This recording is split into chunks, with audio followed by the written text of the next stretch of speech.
les relativistes, tout est une question de point de vue.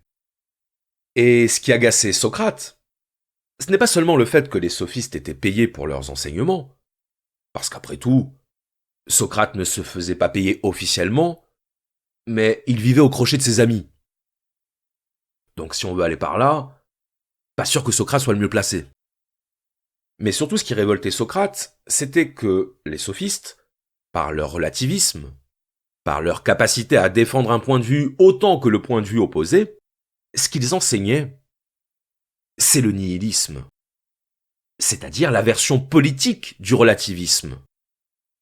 Le fait de ne croire en rien, le fait de rejeter tout ce qui est établi, et donc par conséquent, de renoncer à la vérité. Socrate pensait qu'il y avait une vérité. Il ne pensait pas que tout était une affaire de point de vue, et qu'il y avait bien une transcendance des idées, une transcendance du vrai et du bien. Et donc automatiquement, il considérait les relativistes, et notamment les sophistes, comme des corrupteurs du vrai, des corrupteurs du juste, des corrupteurs du beau.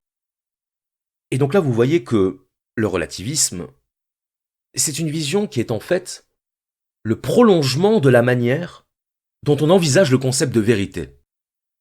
Si vous considérez que la vérité est unique, c'est-à-dire que la vérité n'est pas seulement une affaire de point de vue, mais qu'elle transcende les points de vue, qu'elle est au-delà des points de vue, alors vous n'êtes pas relativiste.